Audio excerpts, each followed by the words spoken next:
Turn one soul ring.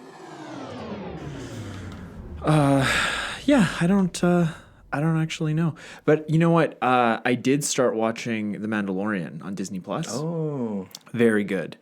Very, very Yeah. good stuff. I'm sure you've seen all the Baby Yoda memes Yeah. online, right? That are Yeah. impossible to miss unless you Yeah. just don't go on the internet. But it's good. It's not just like cutesy stuff. Like it's a really solid Star Wars show. Really enjoying it. Yeah, I can't believe it's already half over. Wow. Yeah, I think they're only doing 8 episodes. Okay. But then they're doing like a Cassian Andor show, and they're doing an Obi-Wan show. Right, Yeah. which And we're it's all like excited about. if it's solid content, you know, like I don't mind it being just 8 episodes. Yeah, and they're doing, they've already started production on season 2, so, Disney likes it. But it's really all they have. Like, other than that, I don't think Disney Plus like has a ton to offer. They do have The Simpsons though. They have the entire 30 seasons, even though only like 8 of them are good. Yeah. They actually have a lot to offer because my friend at work got Disney Plus. And then I was talking about, it's like, what do they really have? And he's like, you know what? There's a lot more on there than you think. And I was like, oh, okay. Because they have Fox. There's a ton of like Fox shows on there. Yeah, including The Simpsons. But I think they also have like lots of cool old cartoons, like the DuckTales. They do have the DuckTales, yeah. Do they have Gargoyles? They do have Gargoyles. Yeah, I love Gargoyles. yeah. Gargoyles stands up too. Like I watched it a few years ago on YouTube. It still got Stands it. up? Cool. Yeah. They also have like Batman the Animated Series, which is a good show. Yeah, it's one of the best pieces of Batman. Mm-hmm. That's right. Yeah. Yeah. So, all right. Well, should we get to today's main topic? We can. All right. I guess we should say what the show is. This is a show about magic. That's right. It's Turn 1 Soul Ring, and I'm Kevin. And I'm Eric. And today on the show, we are continuing our Archetype series with the Graveyard or Reanimator Archetype. So, what have we done so far? We've done Voltron, and we've done Tribal. Yeah. That's it, I think right? it's just the 2. Yeah. Wow. Wow. Yeah. Owen Wilson. Yeah. Yeah, you got it.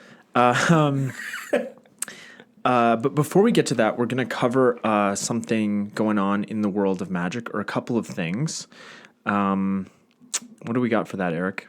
For this episode, we have the update on some Pioneer stuff going on. Just a little bit of a banning. Yeah, they do them they do an announcement every Monday, whether or not anything has changed, which is good for a new format. A brand new format, yeah. Yeah, I do like how they're taking this one for sure. And I think if it wasn't as popular, they maybe wouldn't be doing it so rigorously because they're really giving it a lot of support. They are, and I think like the player base for MTGO is really good for Pioneer right now. So it's really good that they're keeping it up like this. So yeah. It was about less than a month ago for the last banning, I think. It was like the 18th of November. Yeah, that sounds right. Yeah. Yeah. So then this banning is happening December 2nd, and they're getting rid of 3 cards. So we have Once Upon a Time. Yeah, free spell. Free spells. It's too good. Well, just green was so dominant, right? It's just like what was happening in Standard. Yeah. And green is really good for mana fixing with Once Upon a Time. Like, you can keep more sketchy hands and still be pretty good. So, well, especially with the London Mulligan and right? It's so good. It's really, really good. Another standard banning is here as well with Field of the Dead. Yeah. Just too many zombos getting from just having lands come out. So. Oh yeah, yeah. Yeah, it's really hard for control text, I think, to really do anything against this play style as well. So it really kind of hits that end of the spectrum of the decks a lot. I think that's what they've said a lot about it. Right, because you can't. You could stifle that, but that's it, right? Because it's a land entering the battlefield trigger. Yeah, so there's nothing, and like land destruction isn't really a thing that you run. No, of course not. Yeah, like what would you? You have No, that's from Time Spiral. That's too old. Yeah, there's the one land in Pioneer right now that's like the... Oh, Field of the Dead. You could use that, couldn't you? Well, Field of the Dead is the one being banned. Oh, sorry. I meant Field of Ruin. Field of Ruin. Yeah. Thank you. Yeah, I was like, it's another field card, I think. Yeah, so Field of Ruin is kind of your one thing to fight the Field of the Dead decks. Yeah. And the last card was Smuggler's Copter. Well, I think we all thought that might happen. Yeah, because that card was really powerful back in the past standard. And the past standard, when it did get banned, they said the reason was because now that card is so good, why not just throw it in every single deck? And now we just have 56 card decks for standard, and that's why they got rid of it. Right. This time around, apparently the strength of mono black aggro and other aggressive decks featuring Smuggler's Copter was just too much. Yeah, it was making up too much of the meta. Yeah, I did see that. Like the mono black deck definitely was very real good, as they are saying here. So Yeah. Yeah. but it's just because they have the Night Market Lookout, which whenever it gets tapped, you drain your opponent one. And so if you crew the Copter with it, it still drains the opponent. Yeah. If you have one Copter out and 3 Night Markets, you can still tap all 3 to crew the one Copter. Right. And your opponent loses 3, you gain 3. Yeah. Yes. No kidding. Yes, that is very good. So yeah, the next banning will be, same day this episode comes up. yeah. See what happens. Yeah, and have you played? Are you still working on your Pioneer decks, like putting them together in paper? Yes. Yeah, and you're building 2, right? Cool. We're going to have a mono green, and then, I don't know what I'm going to do with the... Toying around with the ideas with the Rakdos, because it hinges on Smuggler's Copter, because it's like a Madness style deck. Right. Smuggler's Copter works really well, so it's like... Did you buy any Smuggler's Copters? I bought Smuggler's Copters back in Standard. Oh, and you I still just have never them? got rid of them. Oh, okay. Well, that's. Yeah, I mean, so I was- at least that's good. Yeah. That you're not like losing anything. Yeah. Yeah. I could have traded them in when they were at a high point, but it's like, I didn't gain and lose, whatever. Yeah, yeah. You didn't know they were going to get banned. Well, it's like when like Gilded Drake keeps going up, and it's like like I could sell mine, but, Is it? You're probably not going to see They're just gonna go like, up. yeah. right? No, but in all seriousness, the it's like the videos I've been watching online. It sounds like legacy or like vintage cards are actually the prices on them, the values on them has been going down and have been going down for quite a long time because the new stuff is so popular. So that's kind of interesting. That's really interesting. Yeah, just follow the money. Yeah. All right, so do we have anything else? Nothing else? Well, I wanted to just give a couple of shout-outs to our November giveaway winners. We had 2 of them. And funny thing, when I went to the local game store to pick up the Cold Snap packs, they didn't have any. So I asked the folks that won our giveaway what they would prefer, Mirrodin or Fifth Dawn, and they both said Mirrodin. They actually, they preferred Mirrodin even over Cold Snap. Oh, look at that. So hopefully they both pull like a foil Chrome Mox or something. Yeah, good luck to you. Yeah. Yeah, but those are in the mail right now. They might have them by the time this episode comes out. But Nice little Christmas gift. yeah, it is a nice little Christmas gift, Yeah. and they're like, free stuff is free stuff. Yeah. I'm not gonna sweat it. Yeah. I was like, is that okay? But yeah, they were Food Chain EDH, and so you can go check. It's and like Instagram, it's all one word. So go check him out. He does magic content. He's actually also a member of the Commander's Vault podcast. Yeah, which I haven't listened to, so I can't say anything good or bad about it. But it sounds like it's Commander content. So go check that out if you're so inclined. And I don't even know what they're on. They might be on iTunes. I'm not sure. Yeah. Yeah. Who knows? But yeah, Commander's Vault. And the other one is, this is a bit of a tough one. I think it's Lord Yes Huat TV. All right. So, and he's his Instagram is like a video game content, but there's also some magic content. So, if you're interested in that, go check that out. So yeah, those guys will probably be letting us know what they pulled in their Mirrodin packs. I'm excited to see. Yeah. I'm What they interested got. to know what happened with that. Yeah. All right, so let's move on to the main topic, which is the Reanimator Archetype. And this is a pretty straightforward archetype, so we're going to be talking about a couple of decks and a couple of formats after we get through kind of like the basic idea behind Reanimator. So a bit of a different approach than we've done in the past with this series. So You should be playing spooky, scary skeletons. that's right, like reassembling skeleton. Yeah, reanimates itself. So what does Reanimator mean?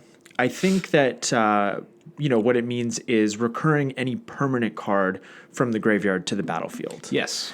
I think more specifically, what we're talking about is creatures. When we talk about like Reanimator decks, and the original name of the card, Reanimate, is talking about a creature. Yes, which I was actually just pulling up. Yeah. It's only one black. That's you right. Put a creature card from your graveyard onto the battlefield under your control, and you lose life equal to its CMC.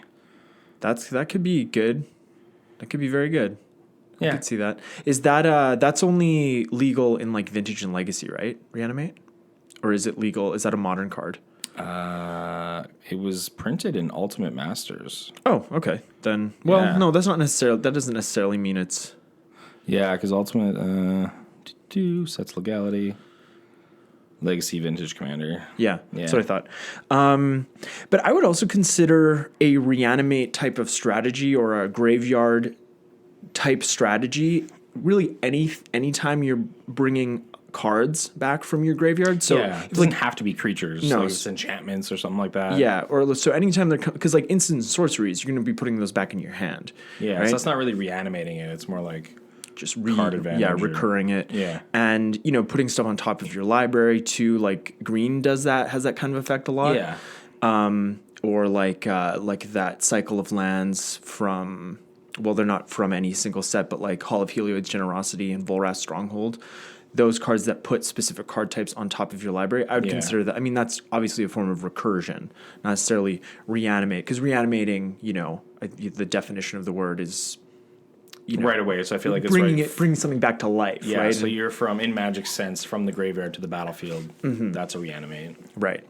And like an enchantment or an artifact, or those aren't alive. Sure. Right? But if you're still getting it from graveyard to battlefield, yeah, that's a reanimate. Mm-hmm. For sure. I agree. Yeah, but we don't need to get too much into the semantics of it. I think we just did. We did, yeah.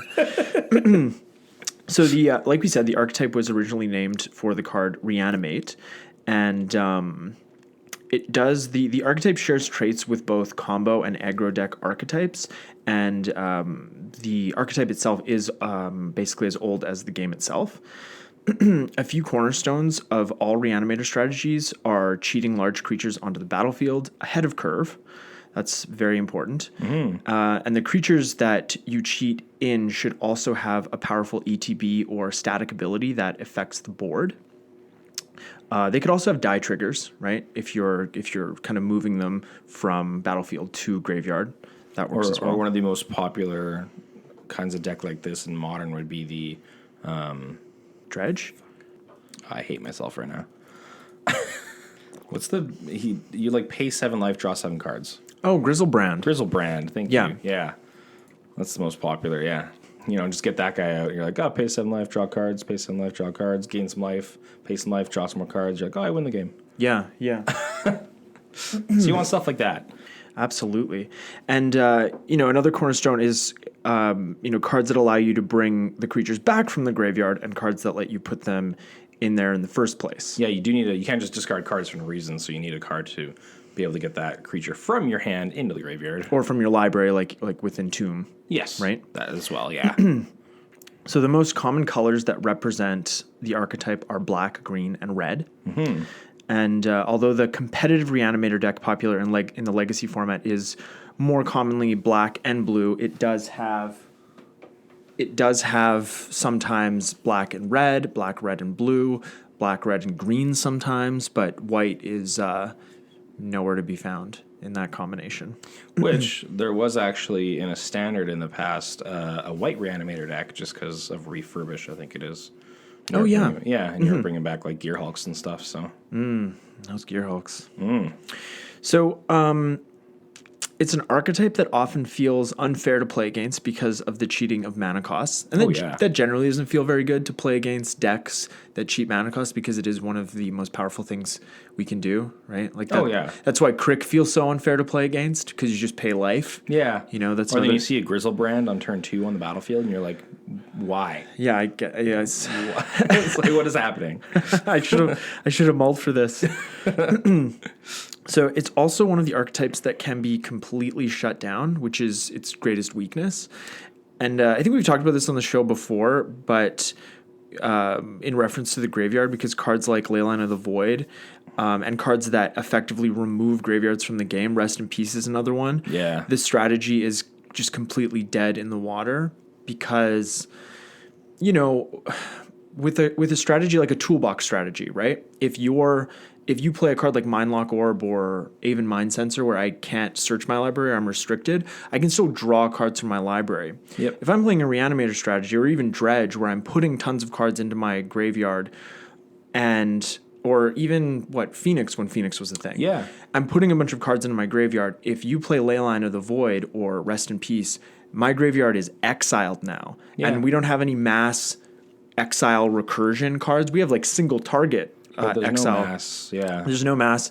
So that's really tough to come back from. And I think that is very unique to a graveyard strategy. Yeah. That it can be it's just gone. It's just gone. Like, I mean, in some cases, you just kind of like cry. Yeah. Yeah. You just cry and like maybe go to time. Yeah. Hopefully.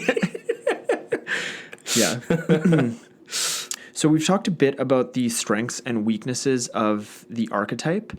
Maybe we should talk about some lesser known commanders, or commanders that people don't think of as Reanimator commanders. Yeah, sure. So this one I think is pretty obvious, but just in case, the Gitrog monster. So because he's recurring lands, and we talked about this, maybe don't think of him as a Reanimator commander, but he's definitely like a recursion commander or a graveyard commander. And you can definitely build a self-mill strategy and have lots of ways to bring back lands from the graveyard. But I think the most common way I've seen the Gitrog monster played is with the combo with like Exsanguinate or what's the other one? Torment of Hailfire. Yeah. Where you just Make a mass amount of make mana. a massive black mana with is it Maddening Imp? I can't remember, but it's a common creature from Urza's Saga. Anyways, you know I would still consider that at least a graveyard strategy. The next one I have here is Muldrotha the Gravetide. That's a new one. Super popular. Yeah, Rylan has a Muldrotha deck, right? Or he did. He did. I don't know if he still does, but he was, yeah. Yeah. I remember playing against that, and it was not nice. Yeah. Long turns. So Yeah. Even though I think it's a she, I don't know. Even though she doesn't cheat mana costs on her own, she does make your graveyard a second hand that you can cast specific cards from on each turn, and it is on each turn, right? You can cast a permanent card of each, or you can cast a card of each permanent type on each of. During each of your turns. Ooh, okay, yeah. Each turn would be really good, Yeah. right? Especially if you had like Leyline of Anticipation or Vidalcan Ore. That's when it gets real gross. Yeah. But no, it does specify your turn, so. But it's still one of each permanent type. Yeah, so you can play, and it's play. You can play lands, right? Yeah, so it's like if you have a land, enchantment, creature, artifact, like you can play like 4 or 5 cards at your graveyard. Yeah. And, same thing. If it gets exiled, that sucks, but it's not as bad as some other strategies. Yeah, because you're not relying on it as heavily. Yeah, like you can definitely build this deck where it's more of like a value engine compared to like only relying on your graveyard. For sure. Yeah. And in certain metas, you just need to do that. Yeah. I think it seems like in the wild, more casual meta where you go to your local game store, you don't really have to worry about graveyard hate as much. Yeah. But I always run a few pieces of it. It's always nice to have.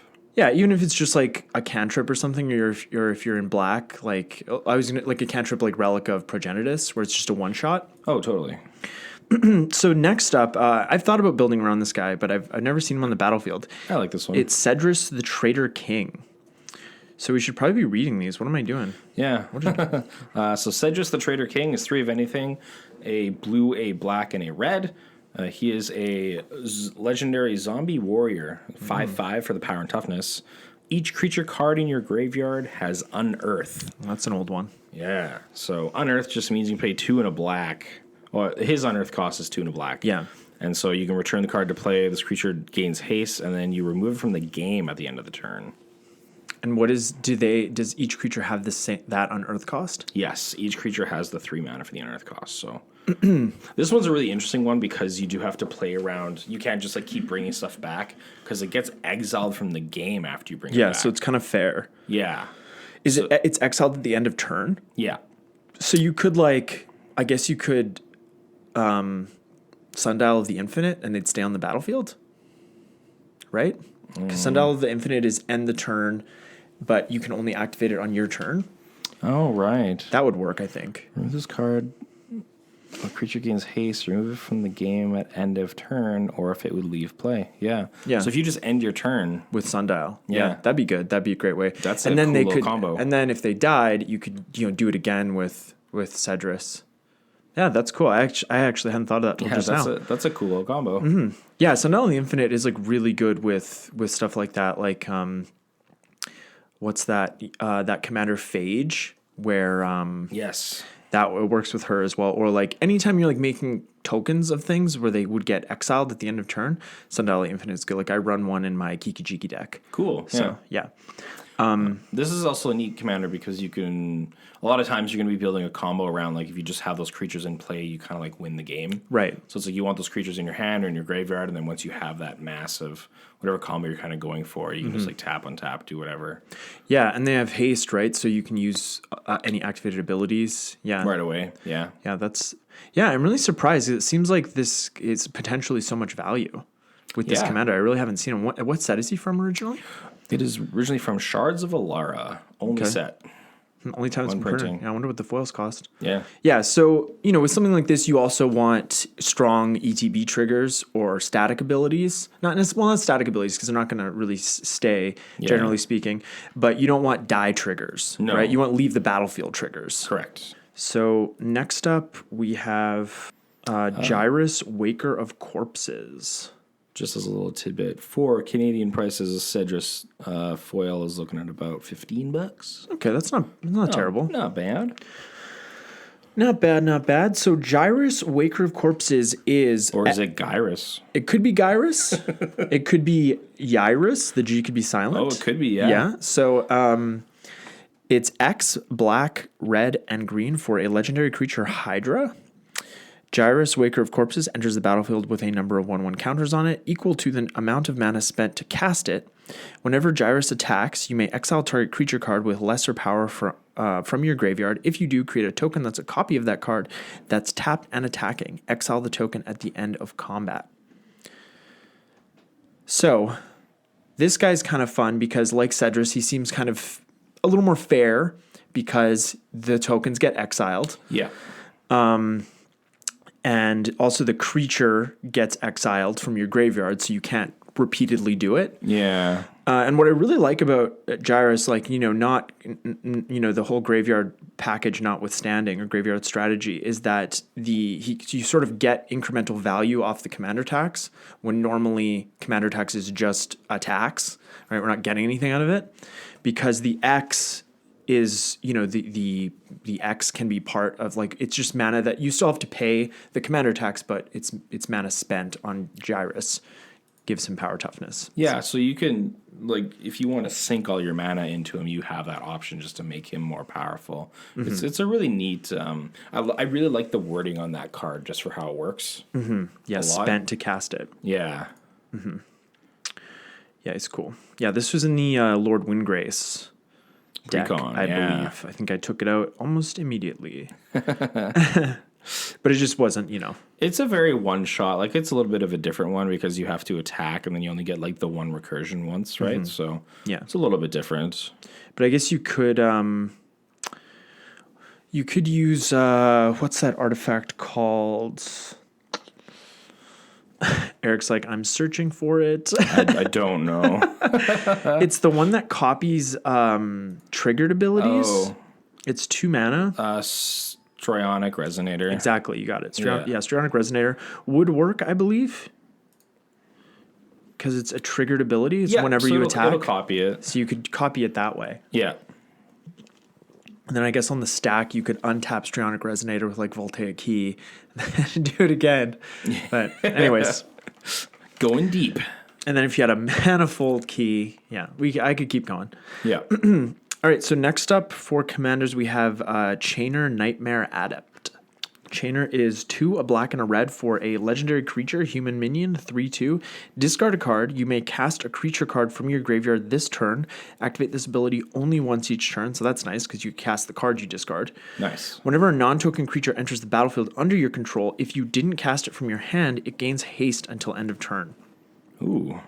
Yeah, this guy seems really, really good. I think if I had gotten the Rakdos deck this year for our league, I would have built around this guy because it just seems like a ton of value.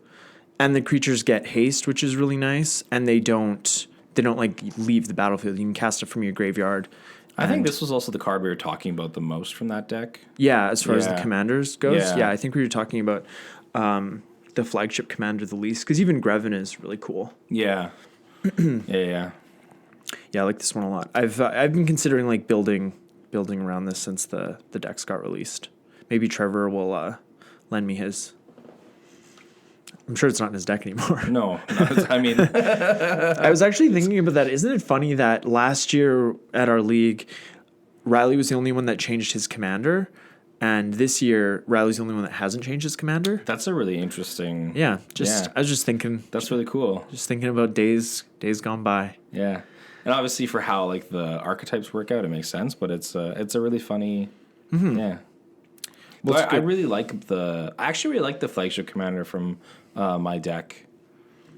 It's just that if there's too much graveyard hate, it ends up getting tanked. Well, yeah, and like I like playing tokens, but board wipes. Yeah, I'm done. Even if somebody plays like what Riley got me, like Echoing Truth, he like wiped my board because he copied it and then hit my other set of tokens. So, and the one really neat part about Savine that I think gets looked over is that any damage done to Savine is just negated. Yeah, so that's really. It's an infinite blocker, and then if you have things like Blasphemous Act and stuff, Savine sticks does around. nothing. Like, Yeah, it's cool. Yeah, that is really nice of them to put that on there. Yeah, very, very nice. Okay, next up we have Mikaeus the Unhallowed. I have a Mikaeus deck. Yeah, it's I'll never forget this guy. He's 3 and 3 black for a 5/5 zombie cleric legendary creature with Intimidate. Whenever a human deals damage to you, destroy it. Other non-human creatures you control get +1/+1 and have Undying. And Undying is whenever a creature with Undying dies, if it had no 1/1 counters on it, return it to the battlefield under its owner's control with a 1/1 counter on it. So this, at least the deck that I put together, it doesn't sort of follow the Reanimator kind of rules that we talked about, where it's like you're trying to get big creatures out ahead of curve. This deck has a lot of little creatures that have enter the battlefield abilities, and then you put -1/-1 counters on them, or a creature with persist. Yeah. So then it just keeps coming back, and a more sacrifice value. outlet. Yeah. Yeah. So, but it still is certainly a graveyard centric deck, and the cards that for graveyard hate that we talked about definitely shut me down. Is that an infinite combo? Are you going infinite? Are you going infinite? It's like, well, there's no. I'm like, and then I'm a nerd, and I'm like, well, technically, there's no. There are infinite combos, but that's not. That was really funny. I get that all the time. Oh man, but yeah, that deck can be pretty rough because you can just find your combo so easily. And and it's like black, right? You have the best tutors, and that's the only thing, right? Like the cards that shut down graveyard strategies, like Leyline into the Void or Rest in Peace. Cards like that, they're enchantments. Yeah. And black is terrible at getting rid of those. enchantments and artifacts, to be perfectly honest. Yeah. So it's kind of perfect. And one more here. This is the deck that I've really wanted to build around for a while and just haven't gotten to. It is Scion of the Ur-Dragon. So this is a Wooburg deck. Oh, yeah. This is an older one, yeah. Commander 2017. So you pay 2 mana. It's a legendary creature dragon. It's a 4/4 for 5 mana. Not a good rate. So you pay 2 of anything, and you search your library for a dragon permanent card and put it into your graveyard. If you do, Sign of the Ur-Dragon becomes a copy of that card until end of turn, and you shuffle your library. It's like the cost and then colons. You can do it multiple times. You can do it multiple times, yeah, because it's 2 mana colon. So you can kind of play around with the stack a little bit that way. Right, or activated abilities. Because you have to do it all at once, because it's not like this creature gains that ability. So if you pay 2 mana and then pay 2 mana, and it's like on the stack, it's this thing, you can do something, it's this thing, you can do something. Yeah. Okay, yeah, and I've seen decks, but since the Dragon came out, that's With Eminence, it's like, it's just like we'll just do that. Yeah. Yeah. This one's really interesting because it's more of a toolbox style deck because you're only getting the one shot ability from making the Scion whatever dragon that is. But then, of course, because you're putting dragons into the graveyard, it does have that Reanimator style to it. There is a mass Reanimate dragon spell in black. I can't remember what it's called, but obviously you're like, oh, no, I got 15 dragons on the battlefield. What's up? Well, there's Patriarch's Bidding, which is 3 and 2 black, and you choose a creature type, or each player chooses a creature type, and that player returns all creatures of the chosen type from their graveyard to the battlefield. I run it in my Sliver deck. It's great. Okay, it's really great in any tribal deck that can run black. Yeah. But even just like Rise from the Dark Realms, right? You just get totally. all the creatures. Yeah. That's a great card for something like this. And then even like there's some other like really fun cards. Like there's a Wrath where it's like destroy all non-dragon creatures. You're like, okay. Yeah. As well. And the same from Commander 2017, like those Kindred decks, I think it's like Kindred Dominance maybe, and it's a black board wipe that you choose a creature type and you destroy all creatures that aren't of the chosen type. So also like Harsh Mercy isn't like Patriarch's Bidding's from Onslaught, and Harsh Mercy is another card from Onslaught. This is a tribal centric set. And it's 2 and a white for each player chooses a creature type. Destroy all creatures that aren't of the chosen types. Well, that's so good. And then the black board wipe is Kindred Dominance. So you just choose a creature type and destroy all creatures that aren't of the chosen type. And what's the cost on that? 7, 2 black and 5. Yeah, and you're in a big mana deck, right? You're in a dragon deck, like a 5-color deck. It's like Slivers in the sense that like you just want lots of mana. Yeah, Mana hungry. I mean, we're all pretty mana hungry. You get right down to it. Don't cast spells. Yeah. So with the popularity of Pioneer still gaining steam, we'd like to talk a bit about a Rakdos Reanimator deck that we've seen running around that format. And this is a deck that I've actually thought about building. And something that's kind of nice about Pioneer is that you can build a pretty solid deck for like under $400. Yeah. Which is kind of, it's kind of refreshing. Those are like standard mid prices, I think, because you can build, I don't know, like what's the most expensive deck in standard? It's probably like maybe $700-800. I don't even know if it would be that high at this point. Sometimes it gets a little out of control. Right.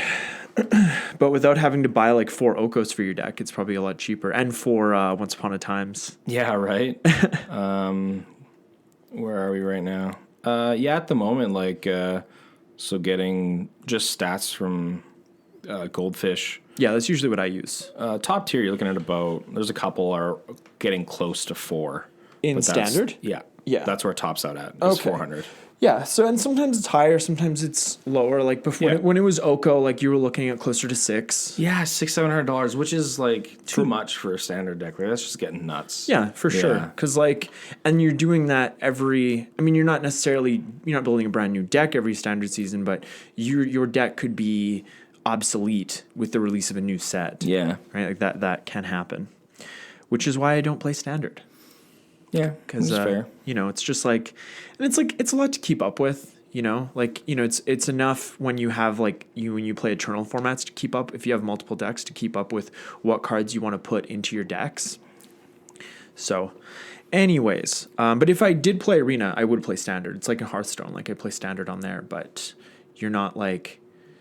When we were talking about this before the show, but the economy is different. Yeah. Right? Because a standard cards in paper all have different costs and values, right? And it's based on their playability. Totally.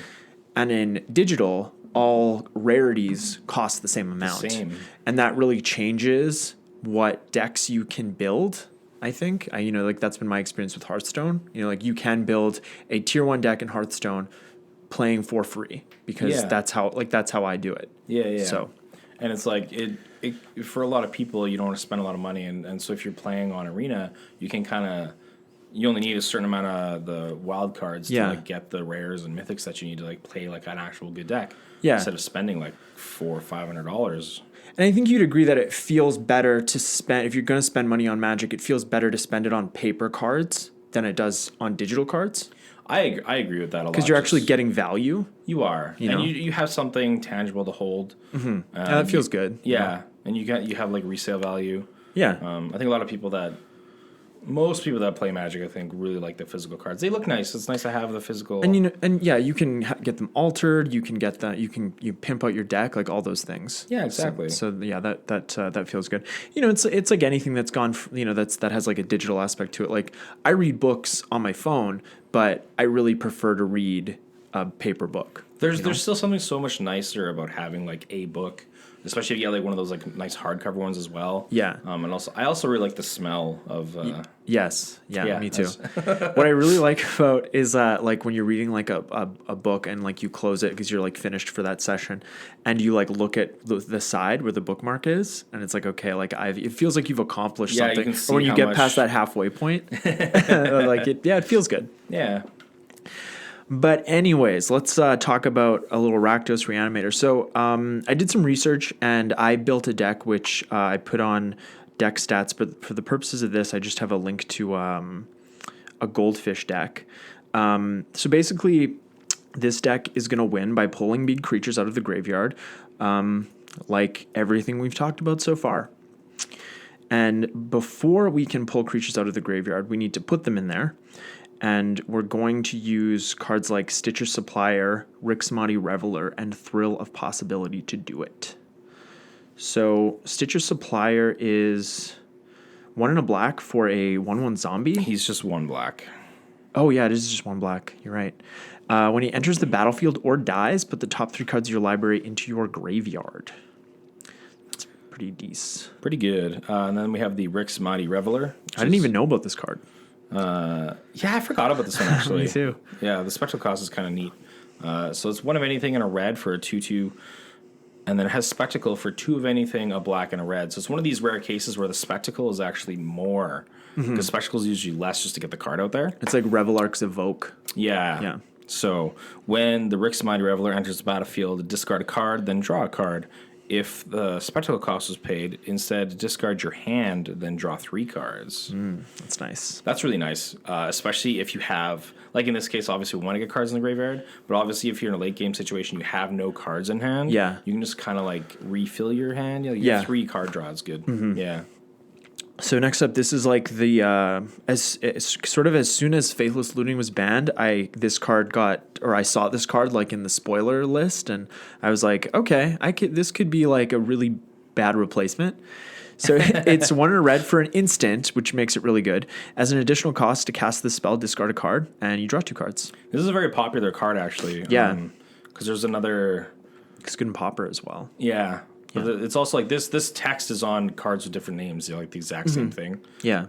Tormenting Voice. Yeah. And no, Cathartic Reunion is different. Cathartic Reunion is saying discard 2, draw 3. So Yeah. then you get a little bit even more in a way. But yeah, so it's a nice little cycle of cards. Yeah, I think the reason that, there are multiple reasons why Faithless Looting is so good, but it was looting, not rummaging. Yeah. But we're rummaging with these cards. Yeah, because like it's kind of like you're pitching another card with it. Before you get a chance to see. So, Which also, if you're playing against someone who has counter spells, when you pay for this card, part of the cost is discarding a card. Yeah. And if this gets countered, you're like, well, I just feel bad. yeah, I'm not kidding. But if you're just trying to put stuff in the graveyard anyways, it doesn't matter if someone counters it.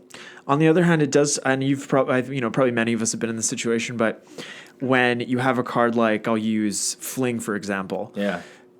Part of the cost is sacrificing the creature. And I've been in situations where people have, in response, tried to target the creature that I've sacrificed. And you can't and do it's that. like, can't do that. That's part of the cost. It's part of the cost. But if you counter that Fling, Ooh, yeah. Ooh. Yes.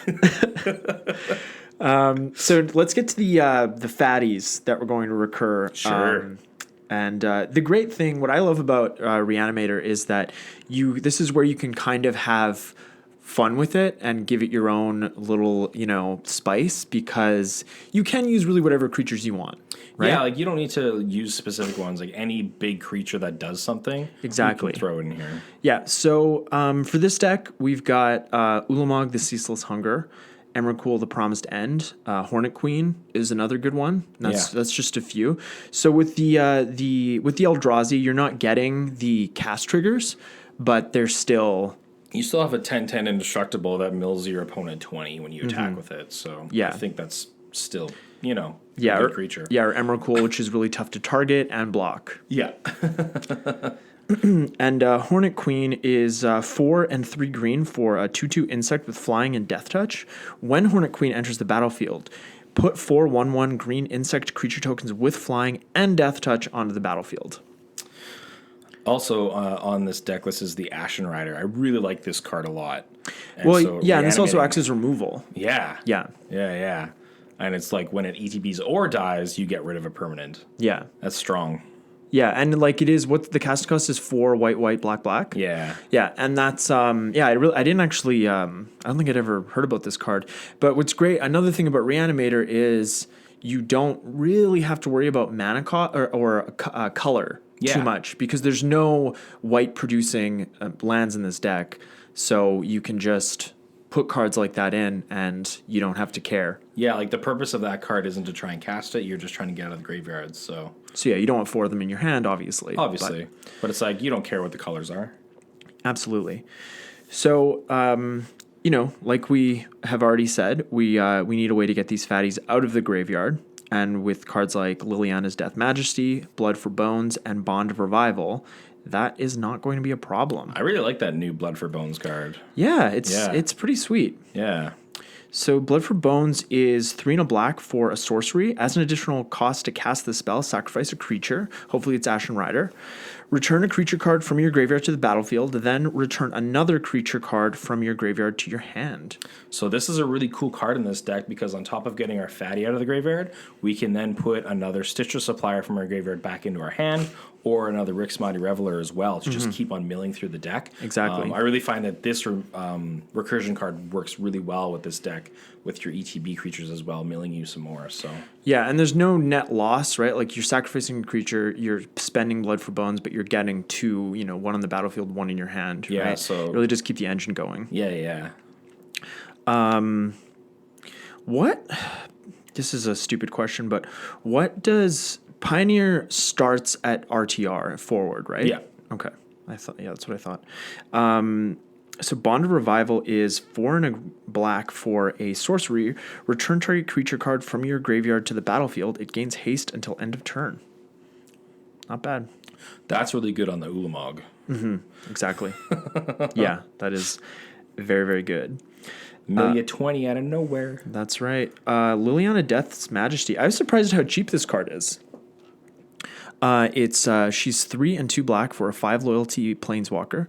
Her +1 is create a 2/2 black zombie creature token. Put the top 2 cards of your library into your graveyard. So she also helps with filling your graveyard. Yeah. And her -3 is return target creature card from your graveyard to the battlefield. That creature is a black zombie in addition to its other colors and types. And her -7 is destroy all non-zombie creatures. Probably won't be getting there though. Yeah, not really relevant. No. Little higher of a cost for, well, I guess actually the same cost as Bond Revival. Yeah, just more restrictive, right? Because Yeah. it's 2 black. Yeah. So the rest of the deck is, it's kind of just the stock pieces of removal for black and red and Pioneer with cards like Dreadbore and Sweltering Suns. Sweltering Suns is really good against, isn't there like... I mean, like even with Field of the Dead out there. Like Yeah. It was a recent ban, so. Right. Sweltering Suns was popular because of that. Yeah, and like we said, like Ashen Rider. But this is the thing about removal in any format, right? You can kind of tailor it to your meta. Yeah. So it's not really the skeleton of the deck. You know what I mean? Yeah, totally. So and then that kind of just leaves us with, like again, the mana base is the same thing. Like if you really wanted to, it's a 2-color deck. You could probably run all basics, but you can run your Blood Crypts at the high end, Dragon Skull Summit. You can run, have the Allied Painlands been printed since RTR? I wonder. It's a really good question. I know the enemies have. Yeah, they're not in this deck list, so I don't know. Yeah, I wouldn't not run them, but what I've seen and what I would put in this deck, I've seen this in a lot of Black Pioneer decks, is a single Urborg, Tomb of Yawgmoth, because it's just like it makes all your lands into dual lands, right? Well, not your swamps, obviously, but Yeah. They're dual black. They tap for 2 black. Yeah. Oh, Is that right? sweet. Yeah, and like with the relatively recent reprinting of Urborg, it's still pretty affordable. But it's not something that you absolutely need to put into the deck. it's kind of an extra. Like if you don't need to spend the $20, you know. Yeah, no, spend it on a cool fatty that you can get back out of the graveyard, right? Yeah. So I'm just gonna look up what is the black one called. It's the one Sulphur Falls. No, not Sulphur Falls. Sulphur. No, that's the Czech land. I can see the picture. Sulphur Springs. Sulphur Springs. Sulphurous. Yeah. So it's printed in Originally in Ice Age, I think. yeah, But that's 10th edition is the most recent, so So no. no. Yeah. Okay. So can't run the pain lands. Just the enemy ones. The enemy lands are getting some love, hey, because we got the enemy pain lands and we have the enemy fast lands that we can run in this format. So that's a nice change of pace for a format, because in Modern it's sort of the other way around. We have many more printings of allied colors. Yeah, like 2 sets of allied fetch lands and only 1 set of enemy fetch lands. Standard sets, I mean, because otherwise we have the M17, which is reprinting. Yeah, reprinting and a lower. It certainly was open less because it's more expensive. Yes, and fewer packs in each box. You know, I'm saying that having no idea what the print run of either set was. just a ballpark. Yeah. And for the sideboard, again, I think this is even more about your meta, right? Like if you're playing Black and Pioneer, probably run like Thoughtseize. That's a good one. It's very expensive now. But, you know, also Duress is good. Yeah, and, you know, you could also in the sideboard, you could put in cards like you could put in a few tech big creatures that aren't in your colors that you might want to get out of your graveyard that are specific to your meta for dealing with certain deck strategies. Something to think about. That's, I find, kind of the hardest thing to figure out, and the thing that kind of changes with my decks the most is the sideboard. Yeah, because it really depends where you're playing, what you're playing against. Yeah. And if you are a person who ends up playing on MTGO, that's the time where you can just go with the most popular. Yeah. Yeah. Mm-hmm. Yeah, because a lot of the, you know, like a lot of times what I do when I'm building a deck is I go and look at tournament results, right? I go on MTG Top 8 or I go on MTG Goldfish and like look at what the meta is. And, you know, they're getting that from paper tournaments, but for Modern, for example, it's mostly MTGO. Yeah, right. mostly. And same thing with Pioneer. You know, the bulk of it at this point is MTGO. Yeah, because that's where they can have a lot of people playing, where they can see like these decks in action and such. So yeah, exactly. But yeah, at the end of the day, you just have to figure out what works in your meta. So another Rakdos Reanimator deck that I'd like to talk about is the Pauper variety. This is also a deck. We're going to have these decks in the show notes, and we'll link them to, there'll be links to my Deckstats account. So this is actually a deck that I've played in paper a few times, and it is a lot of fun. And with this deck, it's basically about the same thing, but with you know, commons, we're a little bit more limited in the power level of creatures that we can get out of our graveyard. So it's pretty much just Ulamog's Crusher that we're concerned with getting out of our graveyard. Also, like how 1 card is half the cost of this deck. Half the cost of the Pioneer deck? Yeah. No, the Pauper deck. Oh, yeah. 1 card from the... Yeah. You have a 1 play set of 1 card, and it's half the cost of the deck. Yeah. What? That's Exhume, right? Manamorphose. Oh, yeah. Yeah. Yeah, I actually don't run Manamorphose in my deck, but yeah, that and on that deck list, it's there. But yeah, that is kind of nuts, eh? Yeah, it's a stupid common card. Yeah.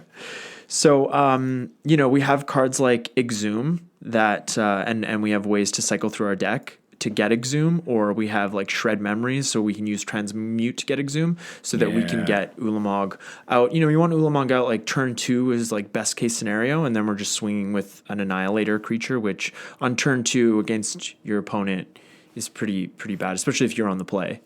Pretty strong. Mm-hmm. Yeah.